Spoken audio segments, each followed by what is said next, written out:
Hi friends, media ಜಗತ್ತಿಗೆ ಸ್ವಾಗತ. Friends, Bhimanna Khandre ರಾಜ್ಯ ಕಂಡ ಪ್ರಸಿದ್ಧ ಮತ್ತು ಮಾದರಿ ರಾಜಕಾರಣಿ. ಇಂಥ ಭೀಮಣ್ಣ ಖಂಡ್ರೆ ಜೀವನದ ಹಾದಿ ಹೇಗಿತ್ತು? ಹೈದರಾಬಾದ್ ನಿಜಾಮನಿಗೆ ಮಾಡಿದ್ದೇನು? ತಮ್ಮ ಸರ್ಕಾರದ ವಿರುದ್ಧವೇ ಹೋರಾಡಿ ಜೈಲಿಗೆ ಹೋಗಿದ್ಯಾಕೆ? ಎಲ್ಲವನ್ನ ಈ ವಿಡಿಯೋದಲ್ಲಿ ತೋರಿಸ್ತೀವಿ, ಕೊನೆವರೆಗೂ ನೋಡಿ. 1923ರ ಜನವರಿ 8ರಂದು ಜನನ. ಭೀಮಣ್ಣ ಖಂಡ್ರೆ ಹುಟ್ಟಿದ್ದು 1923ರ ಜನವರಿ 8ನೇ ತಾರೀಕು. ಅಂದಿನ ಹೈದರಾಬಾದ್ ಪ್ರಾಂತ್ಯದಲ್ಲಿನ ಬೀದರ್ನ ಗೋರ್ಟಾ ಎಂಬಲ್ಲಿ. ತಂದೆ ಶಿವಲಿಂಗಪ್ಪ ಖಂಡ್ರೆ, ತಾಯಿ ಪಾರ್ವತಮ್ಮ. ಈ ದಂಪತಿಯ 4 ಮಕ್ಕಳಲ್ಲಿ ಕೊನೆಯ ಮಗನಾಗಿ ಜನಿಸಿದ್ರು ಭೀಮಣ್ಣ ಖಂಡ್ರೆ. ಇವರದ್ದು ಲಿಂಗಾಯತ ಸಮುದಾಯ. ಹುಟ್ಟೂರಲ್ಲಿ ಆರಂಭಿಕ ಶಿಕ್ಷಣ, ಭಾಲ್ಕಿಯಲ್ಲಿ ನಂತರದ ಓದು. ಭೀಮಣ್ಣ ಖಂಡ್ರೆ ಆರಂಭಿಕ ಶಿಕ್ಷಣ ಪಡೆದಿದ್ದು ತಾಯಿ ಊರಾದ ಗೋರ್ಟಾದಲ್ಲಿ. ಬಳಿಕ ತಂದೆ ಊರಾದ ಭಾಲ್ಕಿಗೆ ಬಂದು ಶಿಕ್ಷಣ ಮುಂದುವರೆಸಿದ್ರು. ಆಟ ಪಾಠದಲ್ಲಿ ಮುಂದಿದ್ದ ಇವರ ಮೇಲೆ ತಾಯಿಯ ಪ್ರಭಾವ ಹೆಚ್ಚಿತ್ತು. ತಾಯಿ ಜೊತೆ ಭಜನೆ, ಕೀರ್ತನೆಗಳನ್ನ ಹಾಡ್ತಿದ್ರು. ನಂತರ ಬೀದರ್ ಪಟ್ಟಣದಲ್ಲಿ ಮೆಟ್ರಿಕ್ಯುಲೇಷನ್ ಅಥವಾ 10ನೇ ತರಗತಿ ಪೂರ್ಣಗೊಳಿಸಿದ್ರು. ಸನ್ಯಾಸತ್ವದ ಆಸೆ ಬಿಡಲಿಲ್ಲ ತಾಯಿ. ಬಾಲಕ ಭೀಮಣ್ಣ ಖಂಡ್ರೆಗೆ ಸನ್ಯಾಸತ್ವ ಸ್ವೀಕರಿಸಬೇಕು ಅನ್ನೋ ಆಸೆ ಇತ್ತು. ಆದ್ರೆ ತಾಯಿ ಬಿಡ್ಲಿಲ್ಲ. ಮದ್ವೆ ಆಗಿನೂ ಸಾಧು ಸಂತ ಆಗಬಹುದು ಅಂತ ಹೇಳಿದ್ರು. ನಂತರ ಆಗಿನ ಕಾಲದಲ್ಲಿದ್ದ ಮುನ್ಷಿ ಮತ್ತು ಮುನ್ಷಿ ಫಜಲ್ ಎಂಬ ಶಿಕ್ಷಣವನ್ನ ಕಂಪ್ಲೀಟ್ ಮಾಡಿದ್ರು. ಇದು BA ಪದವಿಗೆ ಸರಿಸಮವಾಗಿತ್ತು. ಬಳಿಕ ಹೈದರಾಬಾದ್ಗೆ ಹೋಗಿ LLBಗೆ ಅಡ್ಮಿಷನ್ ಪಡೆದ್ರು. ಈ ನಡುವೆ ಲಕ್ಷ್ಮೀಬಾಯಿ ಎಂಬುವರನ್ನ ಮದುವೆಯೂ ಆದ್ರು. ಹೈದರಾಬಾದ್ ನಿಜಾಮನ ವಿರುದ್ಧ ಹೋರಾಟ. ಅದು 1945-46. ಬ್ರಿಟಿಷರು ಭಾರತ ಬಿಟ್ಟು ತೊಲಗ್ತಾರೆ ಎಂಬ ಮುನ್ಸೂಚನೆ ಸಿಕ್ಕ ಸಮಯ. ದೇಶದ ವಿವಿಧ ಭಾಗಗಳಲ್ಲಿ ಮತೀಯ ಗಲಭೆಗಳು ನಡೆದವು. ಭಾರತದ ಜೊತೆ ಸೇರಲು ಒಪ್ಪದ ಹೈದರಾಬಾದ್ನ ನಿಜಾಮ ರಜಾಕರ ಮೂಲಕ ಜನರ ಮೇಲೆ ದಾಳಿ ಮಾಡಿಸಿದ. ಮುಸ್ಲಿಮರನ್ನ ಎತ್ತಿ ಕಟ್ಟಿದ. ಹಿಂದೂಗಳನ್ನ ಗುರಿಯಾಗಿಸಿ ದಾಳಿ ಮಾಡಲಾಯಿತು.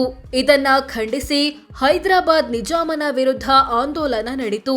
ಅದರಲ್ಲಿ ಭಾಗವಹಿಸಿದ ಭೀಮಣ್ಣ ಖಂಡ್ರೆ ಸೇರಿದಂತೆ ಹಲವರು ಅರೆಸ್ಟ್ ಆದ್ರು.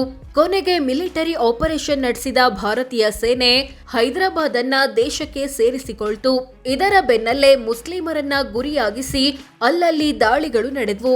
ಅದನ್ನ ತಡೆಯಲು ತಮ್ಮ ಕೈಲಾದ ಪ್ರಯತ್ನ ಮಾಡಿದ ಭೀಮಣ್ಣ ಖಂಡ್ರೆ ಜಾತ್ಯತೀತ ನಾಯಕರಾಗಿ ಗುರುತಿಸಿಕೊಂಡ್ರು.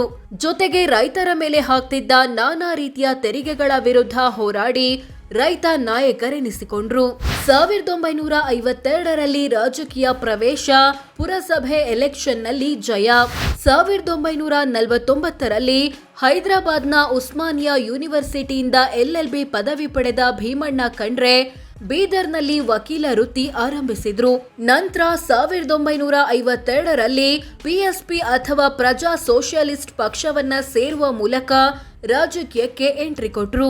1953ರಲ್ಲಿ ಭಾಲ್ಕಿ ಪುರಸಭೆ ಚುನಾವಣೆಗೆ ನಿಂತು ಗೆದ್ರು. ಕೆಲಕಾಲ ಪುರಸಭೆ ಅಧ್ಯಕ್ಷರಾಗಿಯೂ ಕಾರ್ಯನಿರ್ವಹಿಸಿದ್ರು. ನಂತರ ಕರ್ನಾಟಕ ಏಕೀಕರಣ ಆಗುವಾಗ ಬೀದರನ್ನ ಹೈದರಾಬಾದ್ನಿಂದ ಮೈಸೂರು ರಾಜ್ಯಕ್ಕೆ ಸೇರಿಸುವಲ್ಲಿ ಪ್ರಮುಖ ಪಾತ್ರ ನಿರ್ವಹಿಸಿದ್ರು. 1957ರ ವಿಧಾನಸಭೆ ಎಲೆಕ್ಷನ್ ಸ್ಪರ್ಧೆ ಜಿದ್ದಾಜಿದ್ದಿನ ಫೈಟ್ನಲ್ಲಿ ಜಸ್ಟ್ ಫೇಲ್. 1957ರಲ್ಲಿ ವಿಧಾನಸಭೆ ಚುನಾವಣೆ ಬಂದಾಗ ಬೀದರ್ನ ಭಾಲ್ಕಿ ಕ್ಷೇತ್ರದಿಂದ ಪ್ರಜಾ ಸೋಷಿಯಲಿಸ್ಟ್ ಪಕ್ಷದ ಅಭ್ಯರ್ಥಿಯಾಗಿ ಕಣಕ್ಕಿಳಿದ್ರು ಭೀಮಣ್ಣ ಖಂಡ್ರೆ. ಆದ್ರೆ ಜಿದ್ದಾಜಿದ್ದಿನ ಕಾಳಗದಲ್ಲಿ ಕೇವಲ 1594 ವೋಟ್ಗಳಿಂದ ಸೋಲ್ಬೇಕಾಯ್ತು. 1962ರಲ್ಲಿ ಗೆಲುವು, MLA ಆಗಿ ಆಯ್ಕೆ. ಹಿಂದಿನ ಎಲೆಕ್ಷನ್ನಲ್ಲಿ ಸೋತಿದ್ದ ಭೀಮಣ್ಣ ಖಂಡ್ರೆ 1962ರಲ್ಲಿ ಮತ್ತೊಮ್ಮೆ ಭಾಲ್ಕಿ ಕ್ಷೇತ್ರದಿಂದ PSP ಅಭ್ಯರ್ಥಿಯಾಗಿ ನಿಂತ್ರು. ದೊಡ್ಡ ಅಂತರದಲ್ಲಿ ಗೆದ್ದು MLA ಆದ್ರು. ತಮ್ಮ 39ನೇ ವಯಸ್ಸಲ್ಲಿ ವಿಧಾನಸಭೆ ಪ್ರವೇಶಿಸಿದ್ರು. ಶಾಸಕರಾಗಿದ್ದಾಗ ತಮ್ಮ ಜಿಲ್ಲೆಗೆ ಮೊದಲ ಸಹಕಾರಿ ಸಕ್ಕರೆ ಕಾರ್ಖಾನೆ ತರುವಲ್ಲಿ ಯಶಸ್ವಿಯಾದ್ರು. 1967ರಲ್ಲಿ ಕಾಂಗ್ರೆಸ್ನಿಂದ ಗೆಲುವು, ತಮ್ಮ ಸರ್ಕಾರದ ವಿರುದ್ಧವೇ ಫೈಟ್. 1967ರ ವಿಧಾನಸಭೆ ಚುನಾವಣೆಯನ್ನ ಕಾಂಗ್ರೆಸ್ನಿಂದ ಎದುರಿಸಿದ ಭೀಮಣ್ಣ ಖಂಡ್ರೆ ಸತತ 2ನೇ ಗೆಲುವು ಕಂಡ್ರು. ಆದ್ರೆ ಅದ್ಯಾಕೋ ಗೊತ್ತಿಲ್ಲ, 1972ರ ಚುನಾವಣೆಗೆ ನಿಲ್ಲಲೇ ಇಲ್ಲ. ರಾಜಕೀಯ ಬಿಟ್ಟು ವಕೀಲ ವೃತ್ತಿಗೆ ವಾಪಸ್ಸಾದ್ರು. ಈ ನಡುವೆ 1972-73ರಲ್ಲಿ ಭಾರಿ ಬರಗಾಲ ಬಂತು. ಸರ್ಕಾರ ಬಿತ್ತನೆ ಬೀಜವನ್ನ ಪೂರೈಸಲಿಲ್ಲ. ಹೀಗಾಗಿ ರೈತರ ಜೊತೆ ಸೇರಿ ತಮ್ಮದೇ ಸರ್ಕಾರದ ವಿರುದ್ಧ ಉಗ್ರ ಹೋರಾಟ ಮಾಡಿದ್ರು. ಬೀಜ ಚಳುವಳಿ ಕೈಗೊಂಡ್ರು. ಭೀಮಣ್ಣ ಖಂಡ್ರೆ ಸೇರಿದಂತೆ 300 ರೈತ ನಾಯಕರನ್ನ ಅರೆಸ್ಟ್ ಮಾಡಿ ಜೈಲಿಗೆ ಹಾಕಲಾಯಿತು. ಆದ್ರೂ ಹೋರಾಟ ತಣ್ಣಗಾಗ್ಲಿಲ್ಲ. ಕೊನೆಗೆ ಸರ್ಕಾರ ಬಿತ್ತನೆ ಬೀಜ ಪೂರೈಸಿದ ಬಳಿಕವಷ್ಟೇ ಹೋರಾಟ ನಿಲ್ತು. 1978ರಲ್ಲಿ ಗೆಲುವು, 3ನೇ ಬಾರಿ ಎಂಎಲ್ಎ. ಹಾವನೂರು ವರದಿ ಸುಟ್ಟು ಹಾಕಿದ್ರು. 1972ರ ಚುನಾವಣೆಗೆ ಸ್ಪರ್ಧಿಸದ ಭೀಮಣ್ಣ ಖಂಡ್ರೆ 78ರ ಚುನಾವಣೆ ಬಂದಾಗ ಕಣಕ್ಕಿಳಿಯಲು ನಿರ್ಧರಿಸಿದ್ರು. ಕ್ಷೇತ್ರದ ಜನ ಕೂಡ ಕೈ ಹಿಡಿದು 3ನೇ ಬಾರಿ ಎಂಎಲ್ಎ ಮಾಡಿದ್ರು. ಈ ಟೈಮಲ್ಲೇ ಹಾವನೂರು ಆಯೋಗದ ವರದಿಯನ್ನ ವಿಧಾನಸಭೆಯಲ್ಲಿ ಹರಿದು ಸುಟ್ಟು ಹಾಕಿದ್ರು. ಕಾರಣ, ಜಾತಿ ಆಧಾರದಲ್ಲಿ ಜನರನ್ನ ವಿಂಗಡಿಸೋದು ಸರಿಯಲ್ಲ, ಜಾತಿ ದೇಶಕ್ಕೆ ಡೇಂಜರ್ ಅನ್ನೋದು ಭೀಮಣ್ಣ ಖಂಡ್ರೆ ವಾದವಾಗಿತ್ತು. ಇವರನ್ನ 1980ರಲ್ಲಿ ಕೆಪಿಸಿಸಿ ಪ್ರಧಾನ ಕಾರ್ಯದರ್ಶಿಗಳಲ್ಲಿ ಒಬ್ಬರಾಗಿ ನೇಮಕ ಮಾಡಲಾಯಿತು. 1983 4ನೇ ಬಾರಿ ಶಾಸಕರಾಗಿ ಆಯ್ಕೆ. 85ರಲ್ಲಿ ಸೋಲು, 88ರಲ್ಲಿ ಎಂಎಲ್ಸಿ ಆದ್ರು. ಇಂಥ ಭೀಮಣ್ಣ ಖಂಡ್ರೆ 1983ರ ವಿಧಾನಸಭೆ ಚುನಾವಣೆಯಲ್ಲಿ ಮತ್ತೊಮ್ಮೆ ಗೆಲ್ಲುವ ಮೂಲಕ 4ನೇ ಬಾರಿ ಶಾಸಕರಾದ್ರು. ಆದ್ರೆ 1985ರ ಚುನಾವಣೆಯಲ್ಲಿ ಕೇವಲ 1504 ವೋಟ್ಗಳ ಅಂತರದಿಂದ ಸೋಲು ಕಾಣಬೇಕಾಯಿತು.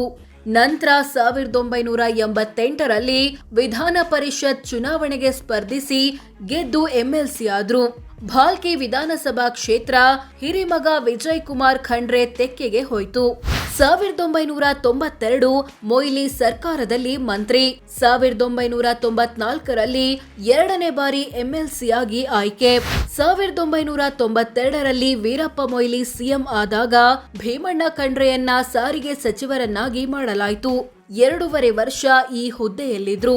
94ರಲ್ಲಿ ಮತ್ತೊಮ್ಮೆ ವಿಧಾನ ಪರಿಷತ್ ಚುನಾವಣೆಗೆ ಸ್ಪರ್ಧಿಸಿ ಗೆದ್ದ ಇವರು 2000ನೇ ಇಸವಿವರೆಗೆ ಎಂಎಲ್ಸಿ ಆಗಿದ್ರು. ಈ ಅವಧಿಯಲ್ಲಿ ಮತ್ತೊಮ್ಮೆ ಬಿತ್ತನೆ ಬೀಜ ಆಂದೋಲನ ಮಾಡಿ ಗಮನ ಸೆಳೆದ್ರು. ಜೊತೆಗೆ ಅಖಿಲ ಭಾರತ ವೀರಶೈವ ಮಹಾಸಭಾದ ಅಧ್ಯಕ್ಷರಾದ್ರು. ಇವರು ತಮ್ಮ ಗುರುಗಳಾದ ಚನ್ನಬಸಪ್ಪ ಪಟ್ಟದೇವರ ಜೊತೆ ಸೇರಿ ಶಾಂತಿವರ್ಧಕ ಶಿಕ್ಷಣ ಸಂಸ್ಥೆಯನ್ನ ಹುಟ್ಟುಹಾಕಿದ್ರು. ಬಸವ ಕಲ್ಯಾಣದಲ್ಲಿ ಶಿವಲಿಂಗ ಆಕೃತಿಯಲ್ಲಿ ಅನುಭವ ಮಂಟಪ ಕಟ್ಟಿಸಿದ್ರು. ಭಾಲ್ಕಿ ರೂರಲ್ ಕಾಲೇಜನ್ನ ಸ್ಥಾಪಿಸಿದ್ರು. ಇವರಿಗೆ ಗೌರವ ಡಾಕ್ಟರೇಟ್ ಸೇರಿದಂತೆ ಹಲವು ಪ್ರಶಸ್ತಿಗಳು ಸಂದಿವೆ. 2026ರಲ್ಲಿ ನಿಧನ, 103 ವರ್ಷ ವಯಸ್ಸು. ಇಂಥ ಭೀಮಣ್ಣ ಖಂಡ್ರೆ 2026ರ ಜನವರಿ 16ನೇ ತಾರೀಕು ವಯೋಸಹಜ ಅನಾರೋಗ್ಯದಿಂದ ಕೊನೆಯುಸಿರೆಳೆದ್ರು. ಇವರಿಗೆ 103 ವರ್ಷ ವಯಸ್ಸಾಗಿತ್ತು. ಭೀಮಣ್ಣ ಖಂಡ್ರೆ ಮತ್ತು ಲಕ್ಷ್ಮೀಬಾಯಿ ದಂಪತಿಗೆ ಒಟ್ಟು 8 ಜನ ಮಕ್ಕಳು, 3 ಗಂಡು 5 ಹೆಣ್ಣು. ಹಿರಿಮಗ ಮಾಜಿ ಎಂಎಲ್ಎ ವಿಜಯ್ ಕುಮಾರ್ ಖಂಡ್ರೆ 2019ರಲ್ಲಿ ಹೃದಯಾಘಾತದಿಂದ ನಿಧನರಾದ್ರು. 2ನೇ ಮಗ ಈಶ್ವರ್ ಖಂಡ್ರೆ ರಾಜಕಾರಣಿಯಾಗಿದ್ದಾರೆ. 3ನೇ ಮಗ ಅಮರ್ ಕುಮಾರ್ ಖಂಡ್ರೆ. ಸೋ ಫ್ರೆಂಡ್ಸ್, ಇದಿಷ್ಟು ರಾಜ್ಯ ಕಂಡ ಪ್ರಸಿದ್ಧ ಮತ್ತು ಮಾದರಿ ರಾಜಕಾರಣಿ ಭೀಮಣ್ಣ ಖಂಡ್ರೆ ಜೀವನದ ಹಾದಿ ಹೇಗಿತ್ತು, ಜಾತ್ಯತೀತ ನಾಯಕರಾಗಿ, ರೈತ ಬಂಧುವಾಗಿ, ಏಕೀಕರಣದ ರೂವಾರಿಯಾಗಿದ್ದು ಹೇಗೆ ಅನ್ನೋದು ಸೇರಿದಂತೆ ಹಲವು ವಿಚಾರಗಳನ್ನ ತಿಳಿಸಿಕೊಡೋ ಪ್ರಯತ್ನ. ವಿಡಿಯೋ ಇಷ್ಟವಾದ್ರೆ ಲೈಕ್ ಮಾಡಿ, ಶೇರ್ ಮಾಡಿ, ನಮ್ಮ ಚಾನೆಲ್ಗೆ ಸಬ್ಸ್ಕ್ರೈಬ್ ಆಗಿ. ಧನ್ಯವಾದ.